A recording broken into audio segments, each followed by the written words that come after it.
I don't get a chance to preside over the completion of PhDs that often, but when it does happen, it's very special. And one of the reasons it's special is that for me, the process of mentoring students is really a process of giving them the opportunity to find their voice. We all have something to say. We all have a voice. And I want them to find that voice. And that process, it can be a long, tortuous one that involves a lot of ups and downs, highs and lows. And you know, when I think about Greg, I think about the lows. I think about our holiday party and my youngest son just kicking the snot out of him in Wii sword fighting. That was a low. But I think about the highs, and I think about Greg finding pain. That's one. And coming back the following year to our holiday party and beating my son in the same Wii sword fighting. But between all of that, Greg's journey in the lab has really been a process, exploration and discovery. I mean, you'll hear some of the things that he's done, in particular carrying out the first regional analysis of sequence encoding in the hippocampus. No small feat. You'll find that Greg didn't find exactly what he expected to find, but that's really a part of the scientific process. You go in with some idea and you come out with a result. And for me, the result is actually more thought-provoking. It demands some kind of understanding and interpretation. And I think that really points to the voice that somebody needs to find, what they need to say. And what they need to say is not to give us the answers. I often get this, you know, if I teach classes or I give talks, people want to know the answers. I say, I don't have the answers. But what I can do is I can help understand and articulate the questions. So thinking about the questions that we can now address and the questions that we can pursue and potentially answer. And I think about what Greg has done, both in terms of the science, but also you'll hear in terms of tool development, developing the next generation of hardware and software that will allow us to carry out real-time closed-loop control, that is literally decoding activity in the brain, reading the minds of rats while they're actually in the process of thinking, probably before they even know what they're thinking.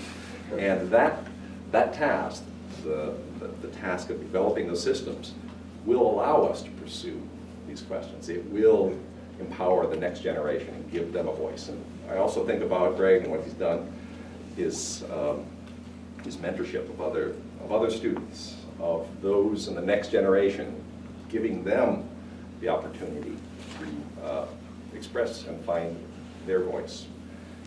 And you'll hear the work. I mean, a lot of it is his work that some of the things that he's done you won't hear about. Many of the things that he has done you will see are still, they're still in progress. There's still much to be done. But I hope that in the end, you feel, as I feel, that you've come to understand a little bit about Greg, what his voice, and you look forward to hearing what that voice has to say, both today and in the future. So with that, I'll turn it over to Greg and have at it.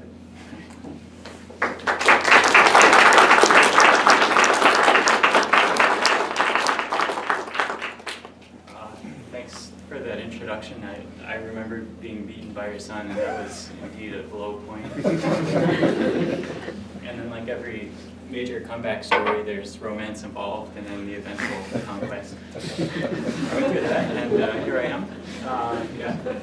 Not to provide any answers to scientific questions, but to raise some scientific questions, I hope. And I like that Matt brought that up, that I would much rather find interesting questions than answers. All right, but that's enough of that. So thanks for coming out to my talk. I'm going to tell you about two stories that are both related to this theme of timing and hippocampal information processing. So first we're going to talk about the role of timing in organizing the spikes that are being emitted by neurons in the hippocampus and what factors make those spikes line up with each other so well. And then in the second part of the talk, I'm going to be talking about this tool that I've been developing with other people in the lab that allows us to actually interrogate the hippocampus on that timescale that we care about from the first part of the talk. All right, so synchronized information in a desynchronized circuit. That's part one. The two things that I want you to take home about the hippocampus are number one, place cells, and number two, sequences. So we try to record as many neurons as we can at the same time from the hippocampus. And if you put electrodes into the hippocampus and then let rats run around, as we've done here, we're letting a rat run around a circular track. And I'm plotting in red where the rat was every time one of those neurons fired an action potential. And we can see that this red neuron only fires action potentials when the rat is here. And another neuron that we recorded at the same time in blue only fires action potentials when the animal is on this part of the track. So we call these neurons place cells because so many of them in the hippocampus have this property that they prefer one part of the track. And the part of the track that any one cell prefers, we call the place field. Now, what we do is we don't just record two neurons. If possible, we try to get like 30 or 40 neurons. And if you record a lot of neurons at the same time, then you'll find that every part of the track has at least one neuron for which that part of the track is the neuron's favorite part. And that means that no matter where the rat is, there's some neuron firing spikes. And if we've recorded the activity of these neurons for the entire trial, we know where their place fields are, then we don't even need to look at where the rat is anymore. We just need to listen to which cells are firing action potentials, and we can back out where the rat is. Does that make sense? So that's what I'm showing on the right, is we're taking and counting in each little vertical sliver here, we're counting up all the cells that fired any action potentials in this little time window, 200 millisecond time window. And then for each one of those cells, we're asking what was that cell's place field, and then we combine the place field with Bayes' rule, and we get an estimate of the rat's position. And in green is the rat's actual position on this unrolled track, the track location we're plotting in Y here, time. So the rat's running up the track, and we can see that our decoding is following the rat's position pretty well. When the rat stops, something else happens. We see the decoding dots kind of fall off the rails, and I'm going to come back to that in the second part of the talk, but so keep that on the back burner. All right. But what happens when you zoom into the hippocampus and then you do this position decoding is a little bit weird. So here, instead of looking at 20 seconds of time, I'm only looking at half a second.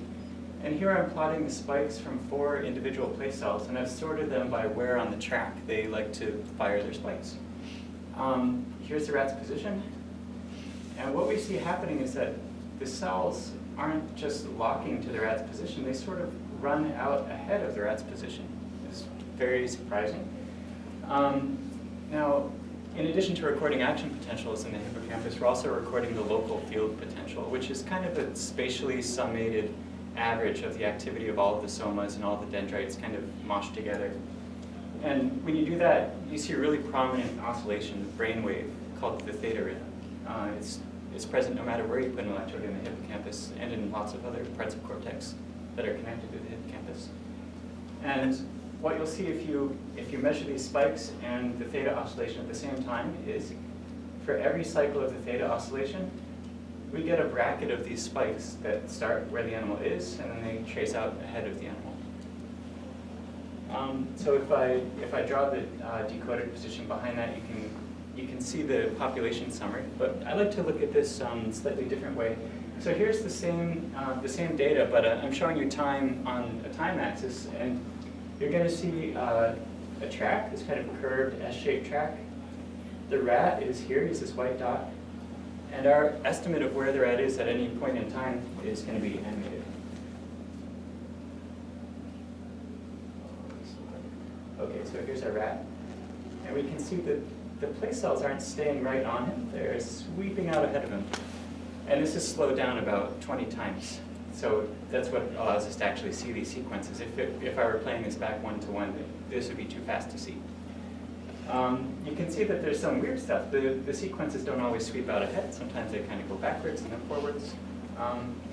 And to me, this is kind of what makes the hippocampus such an exciting thing to study in freely moving rats, is that on the one hand, we have these cells that their spiking rate is so extremely well correlated with the animal's position that we can decode the position to within 5 centimeters with a tiny fraction of the number of neurons there.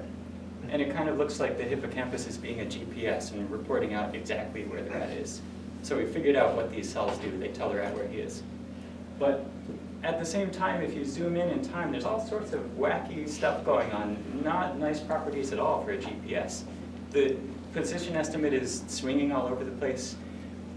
So we have this kind of dichotomy between like something that is clearly understood, and then when you look under the hood, there's something else going on. And what that other stuff going on is still a big mystery. And it seems like the more electrodes we put in and the more neurons we record at the same time, the more interesting phenomena come out of this. And you know, that's kind of what I like, but it's a very like unknown feature. But it's backed by this really coherent spiking property that we can easily track. All right.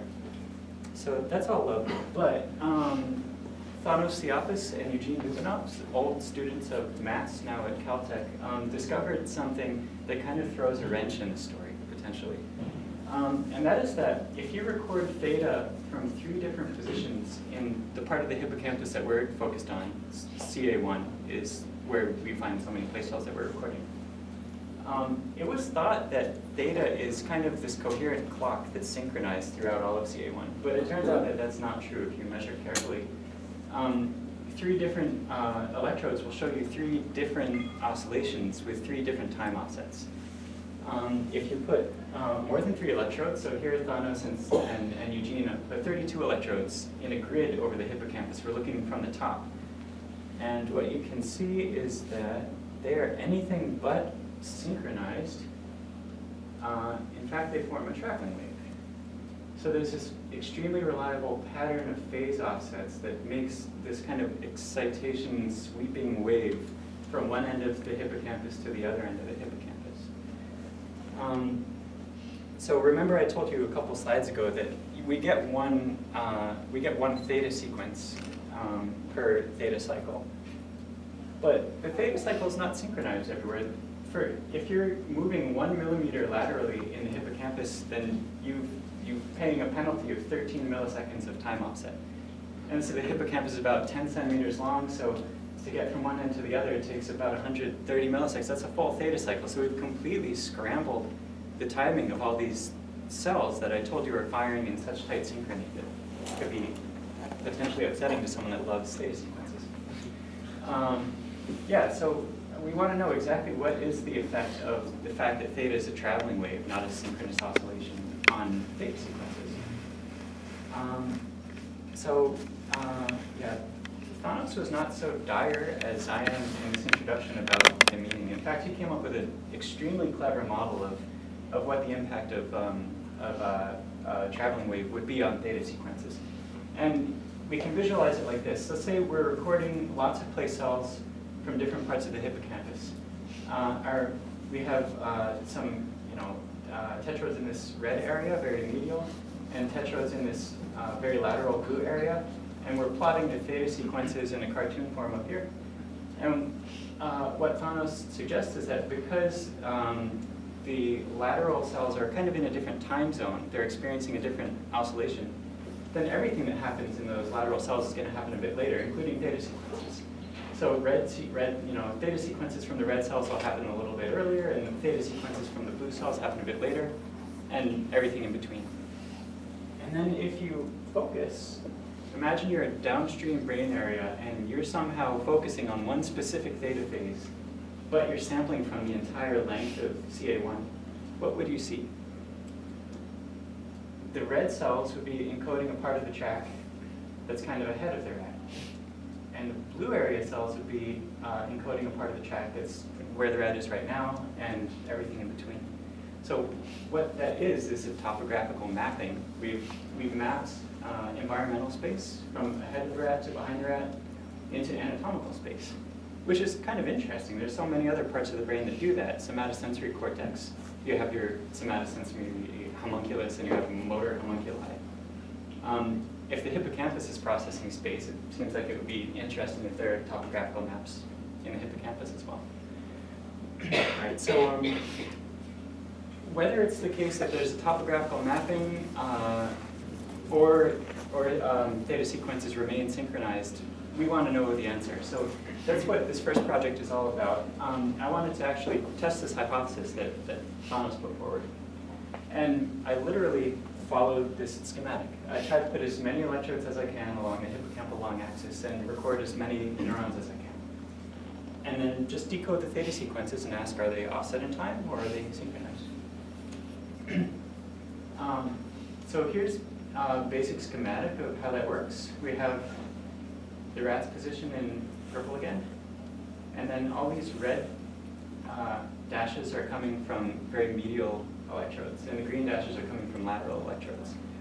And then I've taken my theta sequences from the medial electrodes and the lateral electrodes, and I've averaged them together. And the question we're going to ask, very simple. If you stack these two images on top of each other, are they perfectly lined up? Or do you have to shift them to get them to line up? If you have to shift them to get them to line up, then the theta sequences are following the traveling wave, and we might have a topographical mapping. All right, so what's the answer? Here's cross correlation between these two images. And in this particular rat, this particular session, we see maximal cross correlation power at nearly 0 time offset. All right. And let's look at this in a few more rats so we can feel a little bit more confident. Here's the cross correlations between medial and lateral theta sequences. For 3 rats recorded in 4 sessions. I'd love to show you 100 sessions, but it turns out to do this analysis, you need obscene numbers of cells, and just most of my recordings don't turn out well enough to get that many. So here are kind of my 4 best recordings that give me the 4 best decodings that I can do this analysis on.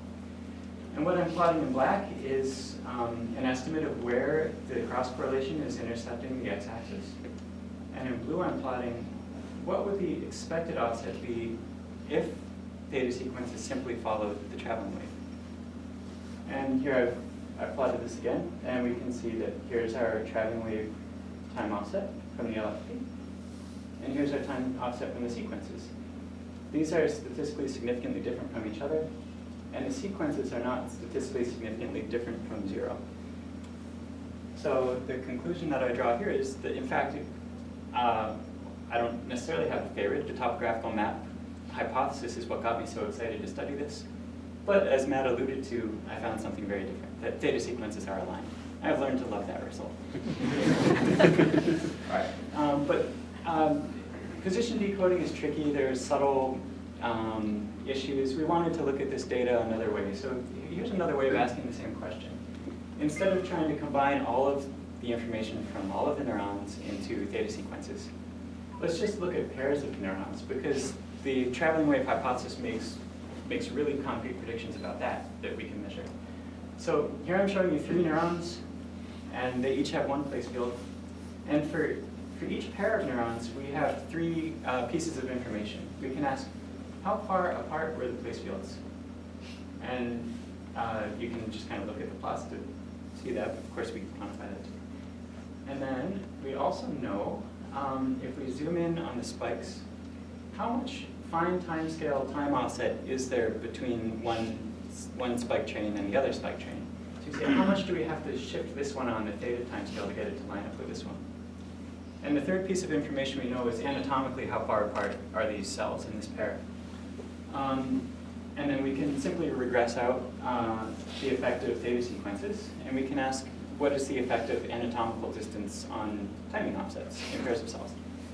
Thanos' model suggests that there should be such a correlation, that cell pairs should simply follow the time offsets that they're assigned by the traveling wave.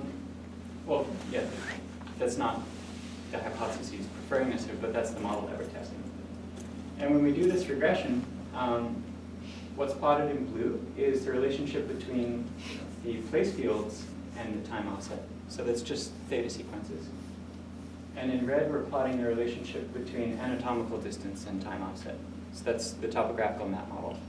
And we see a really clear correlation suggesting theta sequences, and no correlation to suggest that there's any sort of shifting due to anatomy. Okay, so let's take a minute and kind of interpret this. What do we make of it? Well, the first take-home message that isn't about the data, it's about the introduction, is that almost all spikes from place cells fall into these very tightly synchronized sequences. Whenever a place cell is firing, it's firing at some phase and theta oscillation, and that's causing theta sequences. So sequences aren't a small part of the hippocampal place cell story. They are the essence of how the hippocampus is encoding space, maybe. Sequences are tightly aligned in time over the extent of the hippocampus that I measured, 3 millimeters. And that's true despite time offsets in the underlying oscillations that are thought to pace those sequences. So there's kind of a little bit of a paradox. These models that go from the theta oscillation to theta sequences are, there's not like one favorite model. There are many different models that predict theta sequences. But what they all have in common is that they're kind of biophysically inspired. And they all suggest that if theta is different in different parts of CA1, then you better expect theta sequences to be different too. So why aren't they? Well, we don't know, but here's one possible explanation of what could be going on. So, of course, CA1 is connected to other parts of the brain. Two input areas are entorhinal cortex and another part of the hippocampus, CA3. And both of these areas also have spatially correlated neurons, not necessarily place cells, but things like place cells. In entorhinal cortex, we have grid cells, which, if you don't know about them, I'm not going to say anything, except you should look them up. They're really interesting. In this model, we're not going to be so literally tied to the place cell nature of these inputs, but we're just going to say something kind of hand-wavy, which is there's probably theta sequences of some sort, even among grid cells. And there are definitely theta sequences among hippocampal CA3 place cells. And in this explanatory model, we're going to say that, let's imagine there is a biophysical relationship between theta in each of these upstream areas and the theta sequences. But there's different biophysics going on in those areas.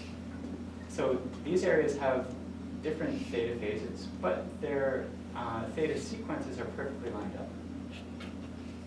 And then in CA1, the spike times, we're gonna sort of distance ourselves from the biophysical explanation of theta sequences in CA1, and we're just gonna say the spike times of CA1 are simply inherited directly from the upstream areas. So because they're synchronized here, they're gonna be synchronized here, no matter where you measure. But where does the traveling theta wave come from in CA1? I'm not sure if that was a grammatical sentence, I kind of lost track. Sorry.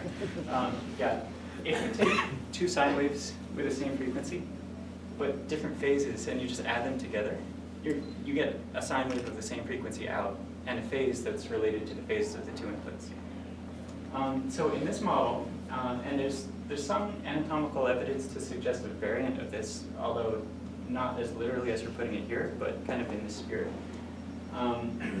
Imagine entorhinal cortex is the main contributor to the medial part of hippocampal CA1. And the effect of entorhinal cortex on CA1 kind of gradiently drops off as you move laterally. And we have the exact opposite pattern in the CA3 inputs. So CA3 is the main contributor to theta rhythms in lateral CA1, and its effect drops off as you go medially. Then we have a kind of graded mixture of these two sine waves that appears as a traveling wave in the local field potential. This, well, I'm reluctant to call it simple, but it's that simple. There's no there's no biophysical relationship between this traveling wave and the spike times of place cells. All right, so that's one possible model, and the way that we test this would be to go and record theta sequences from entorhinal cortex and hippocampal CA3. But that's kind of like, you know, the second two Lord of the Rings books or something. I've only done the first one. They're all very long, so I don't have any data. All right. Yeah. Okay, so that's the end of the CA1 timing story. When you react to either that story or any stories about theta sequences or even sensory encoding in other parts of the brain, you might think, oh, that's interesting, but I kind of wish that you could knock out a gene or knock out some activity and show that what you're measuring actually matters for behavior.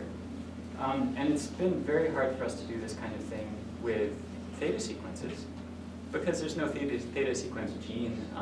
This is a complicated thing. If you knock out a gene that disrupts theta sequences, you probably also destroyed the hippocampus or something. There's just no tissue. So specifically isolating the theta sequence part and disrupting that and asking about the effect of that on behavior is really hard to do. And there have been some really heroic experiments of people trying to infer when replay is happening from events in the local field potential and just disrupting all brain activity at any time when there's probably a replay happening. And there's some behavioral effects coming from that. But what we really want would be the ability to decode these theta sequences I'm talking about as they're happening. And then if we could do that, if instead of seeing theta sequences in MATLAB after the fact, days after the recordings, if we could see them as they're happening, then we could potentially knock them out or something. All right, so before I jump too much further, I want to remind you there's place cells, 2 place cells in the hippocampus. Here's our decoding. Sorry, let me get a drink. And we zoomed in time on this part when the animal's running. And the next place where I want to zoom in is this time when the animal's stopping. And the reconstruction kind of falls apart here when we're using these big time bits. The same story as the first half. When you zoom in and you look at really small time bits, we see something surprising. And that is, here's the animal standing still at the end of the track eating a reward. And instead of the place cells just faithfully GPSly reporting where they're at is, they go take a walk around the track. If you measure the slope of this line, this isn't a regular rat speed walk. This is 4 meters per second, which is almost 10 times faster than rats run in reality. And it's kind of interesting, a little bit terrifying to imagine a 4 meter per second running in a rat. But fortunately, it's only a virtual rat. That was supposed to come out weak. Yeah, so this is another one of these phenomena that happens in the hippocampus, and we want to understand what it's for. And it's one of our potential knockout targets. And just like with theta sequences, you can get a slightly different kind of sense of the flavor of these things from looking at them plotted in time. So here's our rat sitting here. Maybe this projector is better. Rat is just sitting, and the hippocampus just kind of takes a walk around the track. Interesting. All right, so these are the things that we wish we knew about this beyond the fact that it's interesting. We want to know what is it for. We want to know what causes these sequence replay events to travel one way and not another way. Why did they go forward, not backwards? Oh, I should tell you that different data sequences and different sequence replays go different directions. This is one example, but there are others that go the other way. And depending on who you ask, some of them even start slow, speed up, and then slow down again. And so they have all different patterns of activity that we see. We want to know what causes that. We want to know if there's anything as experimentalists we can do to influence the shape of sequence replay. And we want to know kind of mechanistic things, like is sequence replay somehow imparting plasticity on the place cells that we're recording? Like, do place cells sharpen up their tuning because replay is making those cells fire together in this way? So yeah, let's imagine a few concrete experiments that we could do. It's really easy to think about it a T-maze. So imagine we've got a rat here, and we've trained him that if he wants to get reward, he has to run to the left and run back, and then run to the right and run back, and then run. So he has to alternate. When you do this, and then you let a rat sit here, you'll see some replay events that start here, and they go left. Some other replay events start here and go right. And the rat sitting here, some replay events start at the end and come back. So let's just do some simple manipulations. can we do something like reward the rat for having one type of replay? Like, let's say he's sitting here. When he has a left-going replay, if we can detect it in real time, then we can play a tone that means he's going to get some food. It's a good job. We can like clicker train him on his replay events. It's such a simple question, but nobody knows if rats would be able to do that or not. If we could do that, that would be a very cool experimental tool. Because if we could train a rat to produce left-going replays and produce a lot of them, then we could ask plasticity questions. Like if we think that replay is helping with place cell plasticity, well, let's drive a ton of replays this way and make sure that no replays that way happen. And then we can compare the place cells here to the place cells here. It's a plastic. Another kind of far out sci-fi question we can ask is, can we train a rat to follow his own replay? You know, the rat's sitting here. Let's say this is the correct direction. This is the way he's going to go. But it's not necessarily the case that that's the way his replay goes. The replay is a little bit kind of exploratory. But maybe we could train him to know that, you know, he doesn't have to go left. We try to train him so that he learns whichever way his replay went, that's the way that he has to go to get reward. So we're kind of indirectly asking if he has conscious access to the contents of replay event. Although there's lots of compounds that might come to mind if you think about that particular experiment. All right, but it's not all, you know, just a matter of saying that we want to do this and doing it. It turns out that real-time decoding is kind of a tricky thing to do. And I'm going to walk you through a couple of reasons why it's tricky. So the first is that we have this concurrency problem. When we're decoding the animal's location after the fact, we have the benefit of knowing the spike timing of every single spike that happened, and we can easily compute the place field of the cell. We only have to compute the place field once, and then we can use it over and over again to do our position reconstruction. But in the real-time case, the place field is constantly evolving. As we're getting new spikes, we have to keep recomputing the place field because it's changing as the animal goes through that position again and either fires spikes or doesn't in that location. Right.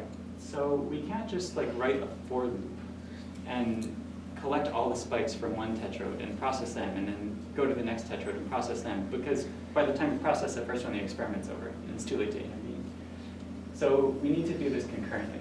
And what is the concurrency situation that we have on our hands? We're using lots of electrodes, say 32 tetrodes, like 128 wires. And we have to deal with the fact that each one of those is producing spikes at the same time. And they're doing it in kind of a Poisson way. They don't have a very regular sort of spike train that, you know, we can't just kind of like loop through them and look at them. But the spikes are kind of random before you actually analyze the data. And we have a very different type of data stream coming from the rat's position. That's coming from a camera. So we have data coming in at 30 hertz. And we have to process that, of course, concurrently with the spikes. And then we have our user interface. Because we're not just analyzing data in MATLAB after, we're users trying to write configuration information into the decoder, because we need the decoder to have slightly different parameters now. So in addition to this concurrency, we also have to respond to user interface stuff, and we have to be drawing to the screen. And then, you know, if you've done any parallel stuff, you know that like the problem with handling lots of electrodes is called embarrassingly parallel, because there's no interaction between the electrodes. But at the point of the decoding, there is an interaction between the electrodes, because we're combining all of this information into a single estimate. So that's no longer embarrassingly parallel, it becomes embarrassingly difficult. And when you try to write programs that have so many concurrent sources, it's like kind of very surprisingly tricky to do it in a way that you don't lock up your computer. And there's all sorts of fun examples of just trying to solve simple problems, like instead of decoding position, you have two people with two bank accounts in different states, and they try to transfer money to each other at the same time. It's amazingly easy to accidentally make those computers lock up, because the dining philosophers are each waiting for the other one to take the spoon, and they just can't get past that logjam. All right, so that's concurrency. It's weird and tricky and kind of a fun puzzle. Another puzzle that we have to deal with is the fact that the data is streaming, you know. And this goes back to what I said before about the place fields are constantly evolving as the experiment's going on. We're incorporating more spikes into the model. And streaming data processing is its own little funny area. The solution that I won't have too much time to evangelize about is Haskell, which has a really cool story about concurrency. It makes concurrency a whole lot easier than it is in most other languages. And it's also really pretty good for modeling whatever domain you're working in. But that's all I'm going to say about it. I've tried to talk more about Haskell in the past, and it doesn't go very well. All right, so I want to give you a little bit of a flavor for this streaming thing, though. Like, what is it like to program against a streaming data situation? And we're going to start, we'll start pretty easy. So when you have streaming data, each data point kind of comes from the ether, and then it escapes into the void, and you only get to see it once. But as a programmer, you can define some kind of state. So you have your own internal state, and you can modify it in response to what you see in the stream for the time that you have access to that point in the stream. So let's say our goal, we want to compute a running average of values coming through our stream. How are we going to do it? Here's a naive kind of solution. Our state is going to just be a list of all the things that we've seen so far. Every time we see a new item, we add it to the list. And then the output, the thing that we compute on our state to get the running average, just average the state, average all the numbers in the list. Okay. Does anyone see a problem with that? Bounded space. Bounded space, yeah. This is a Haskell programmer that came all the way to see my neuroscience talk. Yeah. Thank you. Yeah, so what that means is that as we keep seeing new data, we're going to keep adding it to the list, which is fine for 3 elements, it's fine for 1,000 elements. But if this is a spike chain, we record 10,000 spikes. And every time a new element comes through, we're running this function average. Then, after 10,000 spikes have come through, we're calling average on 1,000 numbers, or 10,000, whatever it was. And then 10 minutes later, we're now calling average on 20,000 numbers. And this is something that we're trying to do at 50 hertz, 20 times a second to get our decoding. So this doesn't work. Yeah, we can't just keep a list of the elements and keep running a function over it. Does anyone have like a solution? Like what would the state look like that would solve this problem? Recursive running average. Running average? Yeah, I think you probably have the right idea, but it's hard to, yes. Let me say lots of words about it. All right, yeah. So if instead, if we keep in our state just 2 fields, 2 numbers, the total of all the numbers we've seen so far, and the count of all the numbers we've seen so far, then the output is just the total over the count. And as we see more values, the size of our state's not changing. So this is called like we're running in constant time or constant space depending on your point of view. And it would solve it. Like no matter how many values we're going to see, we're not going to grow the amount of space that we need to hold the data. We're not going to grow the amount of time it takes to compute it. So that's fine. Are we kind of together? Because this is going to get a lot more weird in a second. All right, so let's say now we want to work on place fields. What kind of state, what would the naive state look like? To kind of make an analogy to the previous thing. We could keep a list of the positions visited by the rat. So here's our track. It's got, for simplicity, just 6 track segments, and we're going to keep a list of which positions the rat has been on. And we know that every time step is like 30 milliseconds from the camera or something. And then we're also going to keep a list of where the rat was when the spike fired. And the output is going to be make a histogram of the spike firing locations and divide that by a histogram of the positions. So for any individual bin, that's just how many spikes fired over how much time. So that's our spike rate. So we got animals in position 5, no spike. Next time step, animals in position 6, and we got a spike. So add it to the list, add it to the spike list. Next time, animals in position 5, no spike. And what we said is that our output is updating as that's happening. But it has the same spacebound problem as before. Experiment goes for an hour, and we have thousands of positions, and we're calling this histogram function on 1,000 long vector 50 times a second. It gets too slow. And maybe I'm not sure if this is trivial or tricky, but let me try to explain it. We can do the exact same thing that we did for our running average, but we can do it in kind of position mode.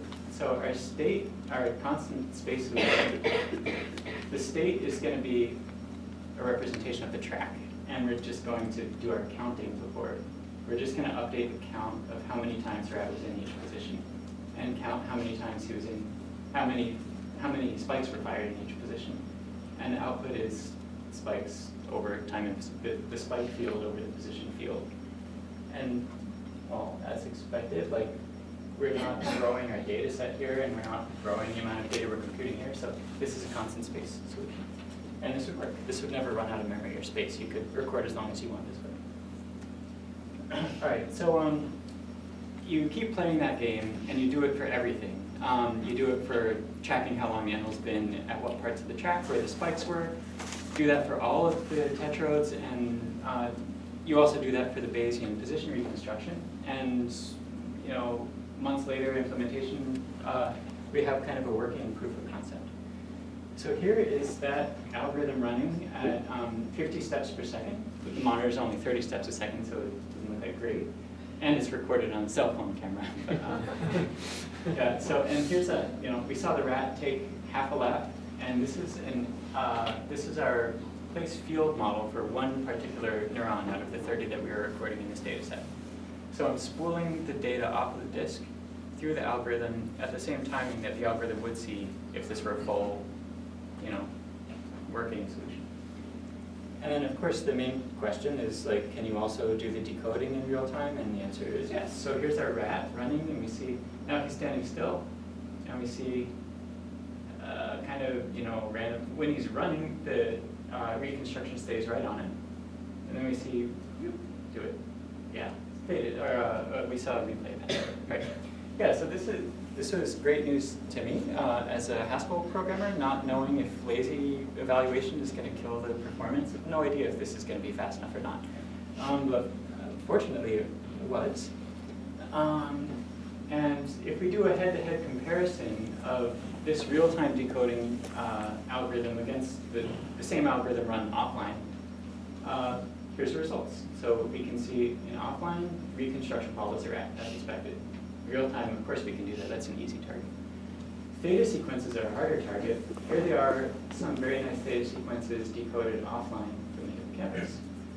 And here's the decoder trying to keep up. Doesn't do quite as good of a job. We have to dial the resolution back a little bit in order to get this to run fast enough. And then here's an example of two replay events. So here's a replay decoded offline. Well, one replay goes up the track, and then it pauses, and then the next replay goes down the track. And here we've decoded the same thing with our real-time decoder. It's a big question, because we want to do this in real time. Of course, is it actually running in real time? So here's just a simple timing measurement that I made on two computers on this laptop, which is a very nice one, but it's still just a laptop, and then on my desktop, which is nice. If we look at the Y, this is the incremental delay per time step where we're doing a reconstruction. And we see that for the first half of the recording, laptop is doing great. We have very, very small latency. But then around here, we get these crazy hiccups. And we have these 1-second delays before we produce an output. And it kind of goes into this seizure where it can't keep up with the data. Running on the desktop, different y-axis. So this is a 100 millisecond delay. There's 20 millisecond delay. We can keep up with the data stream for the entire recording session. So that's, we're happy. So it's really fun to implement this stuff, but at the end of the day, of course, we want to do these experiments. So what would it look like to have this this algorithm integrated into an entire recording system so that we could actually, see the replays not from data streaming off a disk in real time, but from data streaming out of a rat in real time? There's a few more little pieces that we have to finish. First, we have to just hook the thing up to the network so that it can accept spikes from some of the recording systems out there. my arty, Josh Siegel's OpenEthis, and the Puggle project. We don't yet have a real-time position tracker, but that's also not a super hard problem. The real elephant in the room is this thing called spike sorting, which I haven't described at all, but this one is a showstopper. Yeah, so I told you we like to record from 30 neurons at a time if we can, and that's not just a matter of like putting 30 small wires into the brain and getting 30 units out. In the hippocampus, you kind of have to use tetrodes. And the way tetrodes work is, what I'm going to show you is kind of, it's like tetrodes, but only with 2 wires. So tetrode is a 4-wire bundle. It's so much easier to talk about 2 wires, and the idea is the same. So I'll show you the stereotrode.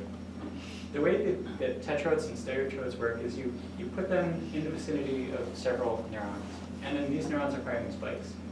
And these 2 wires are so close together that any spike that this neuron fires is going to be picked up on both of these wires. And the same is true for this neuron. It's going to be picked up on both wires. And what is the pattern of the size of the action potential going to look like on those 2 wires? Well, the amplitude of the action potential drops off as it propagates through the tissue. So this neuron is going to have much bigger action potential on channel 1 than on channel 2. And this neuron spikes will be bigger on channel 2 than on channel 1. Can you see it? Okay. Yeah, so once you do that, you make a scatter plot.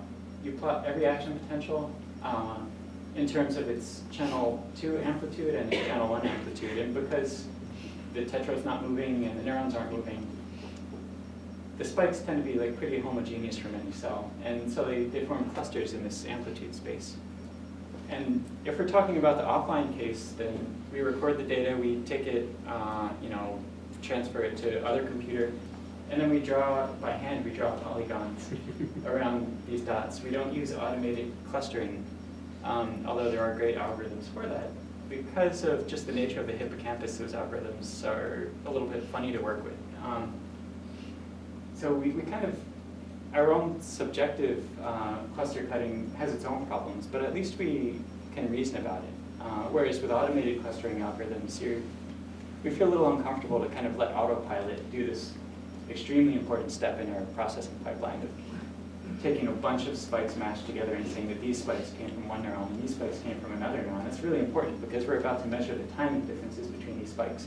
So we don't want to be having false positives or some of these spikes ending up here, which happens in real life. But that's not something that you can do in real time. Okay.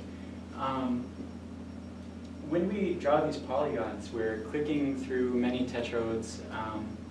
It takes like 10 minutes for me to cut clusters on one tetrode. We have 32 tetrodes. So the experiment would be over by the time I finished cutting all my clusters. Then the decoder is not good for anything except talking about decoders. But Fabian Klusterman, who was a postdoc in Matt's lab previously, along with Stuart, who is in the audience, and Sage Chen, who I don't think is, came up with an extraordinarily clever trick for doing position decoding without cutting clusters at all. And once you see it, it's kind of so obvious, like why weren't we doing this before? The idea is, let's think about a circular track, 6 segments to make it simple to think about, and we'll give each segment a color. So when each spike comes in, of course we plot it according to its channel 1 and channel 2 amplitude, but we also give that spike a color according to where the animal was when that spike came out. And because these are place cells, the colors are clustered. It's obvious. Now, this is building up the model of the place fields themselves. So if we want to decode the animal's position, it's as simple as we define a 20 millisecond time window. And let's say a single spike comes in the 20 milliseconds. We plot it. We don't give it a color. We say, where did you fall in this space? And what color was that space near you? Whatever the color was, that's where the animal's likely to be. So kind of nice, right? If you have 10 spikes, you ask about the 10 colors, you average them together with base rule. And it gives you one estimate of where they're at is. No cluster cutting needed. So the question has been, can we do this clusterless decoding in real time? And that comes down to playing the game of can we do the streaming trick on clusterless decoding? It's a little tricky. Yeah. So again, the naive solution would be keeping a list of everything. So here's all the spikes that we've seen so far. They've all come in and they've all gotten colors, and we've used them to build our models of the place fields. When a new when a new spike comes in, we ask about that spike's color using this function called KDE. Think of it as color. It stands for kernel density estimate. I can't come up with something forever. Well, what's the color around where the spike just landed? So this one would be red and 4. Yeah. So this is great, but as we move through the experiment, exact same problem, we're building up so many spikes, evaluating the find the color function becomes more and more expensive as we get more and more spikes. And doing that evaluation is a matter of like measuring the distance. We're taking a lot of square roots to find these distances. So many distances we have to compute, and it just gets more and more expensive as time goes on. So, of course, the naive streaming solution didn't work for moving averages, and it's definitely not going to work for clusterless decoding. So, the thing that we've been experimenting with, and we don't quite have a working implementation yet, but I think we're getting close, is this technique that my colleague John Newman calls microclusters. So the idea is that we're going to have something that sort of resembles the naive solution. When new spikes come in, we put them into a list. But there's one twist. And the twist is, if a new spike comes in, here's a new spike, and it lands pretty close to an old spike, don't save it to the list. Just take this old spike and say, this now counts as 2 spikes. So the list isn't getting bigger, just a numerical property of a previous spike is changing. So now this spike hasn't added any, computational complexity. When you start out the experiment, there are 0 spikes. So every new spike costs you more. But as more and more spikes come in, they're all landing on top of each other because they're all in clusters. And after a few minutes, no new spike is far from an old spike. So all of the new spikes coming in aren't making the computation any more expensive. Yeah, so that's the process. All right. So take-home messages from the real-time decoding story. Of course, there are other people doing real-time decoders. You might have seen the World Cup, where they had a paralyzed guy sort of try to kick a soccer ball. I recommend looking. It didn't really work, but people have had some success, like driving robotic arms. In monkeys, you can record from the motor cortex and sort of ostensibly read out the monkey's motor intention and have him drive an arm according to the spiking from his motor neurons. I had a nice name for that field. Let's see if I can remember it.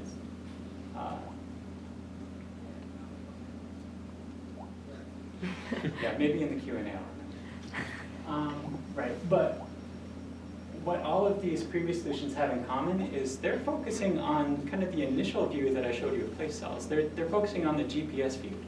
What they want is a really tight correlation between the spiking and the behavior so that they can produce a behavior that's similar. But what I want is something very different. I want to get at the weird activity that's happening when you zoom in so that we can study that activity. So we have a totally different timescale that we're thinking about. And we're going to need to be working on that timescale if we want to do our experiments where we manipulate or enhance sequence replay. All right. And also, even in terms of driving robot monkey arms, there might be a benefit from moving away from the GPS model, which kind of makes some assumptions about how coding works. And if we just discover more about the fine timescale structure of spiking, then maybe we could use that in applications. So that's where I'm hoping that this work goes. So I'm pretty good on time here. Wrapping up. I told you about data sequence synchronization. The story is that many, many spikes from place cells fall into very tightly aligned sequences. there's probably something to that in terms of how the hippocampus is encoding space. Exactly what? To be determined. I showed you that we have a real-time position decoder that works modulo having some way of spike sorting. And then I told you about trying to get that spike sorting part of the story. All right, so that's all the science stuff I want to say. Now I want to say thank you to some people. Try to do it quick. First, the people I've collaborated with in the lab and will be continuing to collaborate in the lab, and is by far my favorite thing about being in the lab is working with you. Really wonderful people. Hector is a person that I've done countless recordings with. Almost everything that we do in the lab, we do as a team. June, similar story, less actually working together. He's had more of a mentorship role. And then these two new guys, John and Hannah, we're sort of working together on the new stuff. That's really exciting. And then Josh Siegel, of course, you famously know him from the OpenEFIS system if you follow that. And needless to say, he's been a pretty cool resource to have around. Everyone else in the Wilson Lab who's made time there a lot of fun. Carmen and Francisco, of course, thank you guys for being awesome. I want to thank my mommy and my daddy. Ever since the horrible accident, they had to turn him into a computer. Be here with us, watching from the internet. And my mom is here, say hi. Ping's mom and dad, I mentioned once when they came up with a quiche that the quiche was really tasty. And every time they've seen me since, they bring at least 4 huge pieces of quiche. And also chocolate dipped macaroons, which I didn't have to say anything, they could just tell while I was eating it. That's something they were going to bring me forever, which is so nice. The best possible in-laws, best possible parents. As Matt pointed out, and as Stuart pointed out to me at one point, there are 2 modes in my happiness in lab integrated over time. There's the non-ping mode and the ping mode. The ping mode is a happy mode. Yeah. Right. I'm sure that's the case for every espoused person. So family situation has been, without these people, I probably wouldn't be a scientist. I'd be working at Comcast thinking of new ways to charge people or something. All right, Stuart, Andy, and Josh, these, it's a little bit scary to say. I think in this whole list, if you took 3 people off, I'd be working at Comcast. So it's a really precarious situation. These guys are all amazing, amazing people to be around and to count as friends. Jenny Young and John Newman, I think, get the MVP award for supporting me in my thesis time when I was forgetting to eat and bringing me sandwiches and stuff. So, God, thank you so much for making sure I didn't die. Mark, my old housemate, Stephen Gompers, other friends, BCS. Galen mentioned Emily Macavelius, sorry for your last name. I don't know them very well, but check them out. They're doing amazing work with the grad student life stuff, and it's really great to see kind of like leadership and organizing events that are getting grad students talking about all this fun grad student stuff, like we like to complain or give advice about labs. I don't think anyone was doing that when I was younger. I kind of wish I had it, so I'm really glad that they're doing it. And then the support staff. Chris Shira, Kai Goosens, and Michael Klee. Really, I didn't spend too much time talking with them, but the little bit that I did really helped a lot in the whole process of thinking about my work and wondering if I'm going to graduate and what to do next, and all that kind of stuff.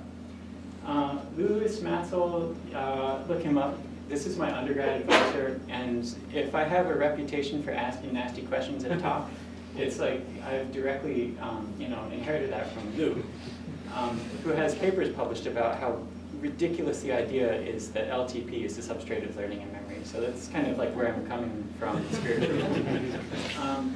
Funding, of course, thank you. Funding. GitHub, all this work. I'm really into open science. all the code is open. Check it out, find the bugs, embarrass me, make a career. That would be great. I'm sure there are bugs that are changing numbers in my code. Everyone has bugs changing numbers in their code, and we want to get the numbers right. So if you're at all interested in this kind of stuff, place cells, if you want data, if you want to look at how I solve the problems in code, it's all there. Check it out. The Haskell community. I didn't tell you anything like really mathematically impressive compared to like almost any thesis that I've seen. Oh, I just saw Yusuf's thesis, and I didn't understand anything. So it's amazingly complicated. But the results speak for themselves, like the amount of stuff that you can get out of your algorithms. And I feel like I wish I had done more math in high school and college so that I could be up there doing that complicated stuff. But the little bit of technical stuff that I am able to do, I really think it's due to surrounding myself with these Haskell people who just think about code and write code in a way that's totally Martian and like brain expanding. And last but not least, the guy that made it all possible, Matt, sort of mentioned that his philosophy to running a lab is letting you develop your own personal growth path, and that's 10 orders of magnitude understatement. It's a really bizarre coincidence because I did not join this lab knowing that that was the case or thinking that that was important. I joined the lab, at application time I applied to MIT, but I knew I was going to join this lab 30 seconds after someone at Wyeth Pharmaceuticals, where I was an intern, told me about Matt's replay results. He said, "Hey Greg, did you know that there are some neurons that they only fire spikes in certain parts of the track, and when you put the rat to sleep, it's the same sequence as the track reactivates?" And I dropped the handful of mice I was giving injections to, and just went home and read all those papers. I thought that was so amazing. But and the other thing that's equally important is all of the self-initiated learning that I've done, I think is due to Matt's philosophy. I don't even know if I would have known that it's important when I came in if I were working with someone else. But now it's the most important thing. So I'm very lucky to have stumbled into that situation. Sorry, bonus slides. Okay, so that's all. Please pay me back for any nasty questions I've asked you in your talks. Yeah, thanks.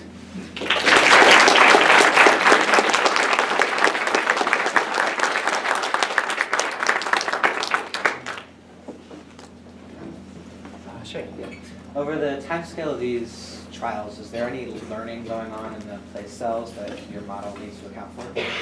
Oh yeah. There's a lot of it, and it's a really great question.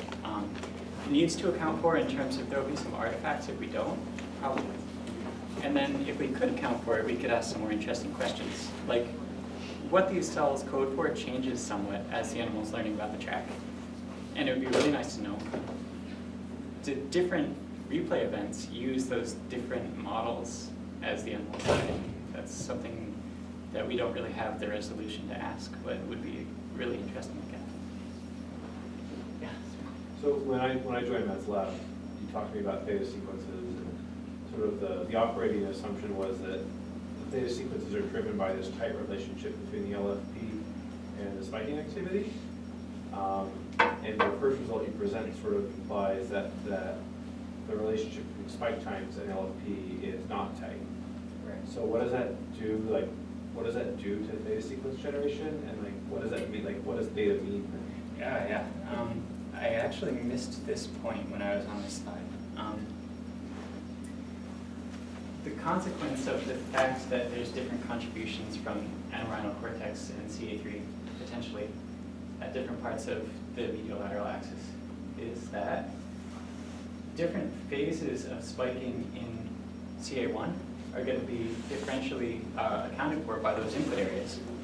So if it's the case that there's something functionally different between anorhinal cortex and hippocampus, a popular model is that this is really input-centric area, and this is an internal model-centric area. the consequence of that would be that at early phases, you have a more input-centric representation, and that representation morphs towards something that's more about your internal model as time goes on. So it's a really interesting possibility among the lots of other possibilities besides this model that could account for the synchronization. Yeah, good question. Yes. Yeah, I was wondering what, if anything, is known about whether the theta that is recorded by an electrode is a good representation of the theta that might be sensed by a neuron or something like that? Yeah, that's a great question, and the answer is that it's not. The LFP theta is a really finicky thing. Let's pretend that this is the CA1 cell layer, because I don't have a view of the hippocampus sliced from the side. So this is the best I can do for a figure. If you move a tetrode, it starts out above the cell layer and then goes below, the theta phase changes a lot. So theta in the local field potential is a really finicky thing. And when Thanos reported these phase offsets in the first place, like we wouldn't have made very much of them if it were only a local field potential effect. So he had to go and also record lots of neurons and show that the neurons themselves have preferred phases that follow that pattern of phase offsets. They kind of do. They significantly do. But statistical significance is a funny thing. So as much as they kind of line up with the direction of the wave propagation, they also have their own distinct flavor. And I think that what I've reported is like I've assessed a very literal version of the traveling wave model. But I think there's something much more complicated going on related to how the neurons sense the actual data, and related to the fact that maybe traveling wave isn't the best model to fit over this process of phase offsets. Getting at what's actually happening is just going to take 4 times as many electrodes or something. So for now, I had to focus on a kind of very literal and generous kind of take on the traveling wave story. I'm not sure if I really got your question. Okay. Jane. Do you have a sense of how your algorithms are scaling for a number of tetrodes? I can wave my hands and say it should be linear. There's one nonlinear effect, which is that the way that we're doing concurrency in Haskell is with STM, which works and works and works and works and works up until the point when it doesn't. And there's no real way to predict exactly where that point's going to be. So, it's linear in the number of tetrodes. The computational cost is linear in tetrodes. And it's constant in effect on the decoding until you hit that mysterious threshold and then it blows up. So it's been a matter of measure and test for the performance on this, as of course all performance debugging is. Yeah. So I guess one follow-up question to that would be, Haskell seems like it's easy to reason about the model, but much harder to reason about runtime. So can you maybe comment on a potential solution for that? Or if it's a problem. Oh, it is. It is a big problem. And when I'm first writing the decoder, it did not run nearly fast enough. Because the hardest thing in Haskell isn't reasoning about your model or the data relationships, it's reasoning about the runtime. Haskell's got a really bizarre runtime, which is part of the magical story about how you can compose pieces and be sure that your compositions are free. And the compositions actually mathematically make sense. You're guaranteed of that. That's true because of this bizarre, I'm not going to be able to make this make sense for you. It's just weird. The runtime, Haskell interpreting Haskell code is a funny thing. And if you don't sort of understand the internals of how the compiler works a little bit, or at least understand the rules of thumb, then you hit these weird performance issues. Fortunately, there's a ton of resources for learning about why you hit those things, and it's by being around the Haskell community and reading all those things that they've written that in parallel with my scientific work, I've been able to learn enough about this to make my stuff run fast enough, even though I'm not a computer scientist or someone that understands the compiler at all. So yeah, there are weird little snags, and I don't understand it well enough that I know for sure if I write some new code, I'm not going to hit a weird snag that destroys performance. But when I do hit the snags, I know where to go to fix it.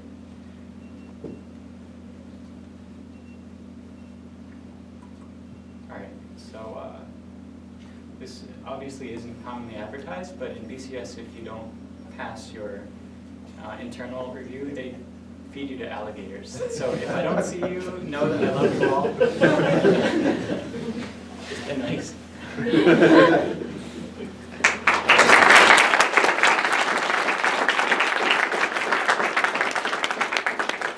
All right, now we go to the closed session. All the faculty are welcome to stay. Everyone else,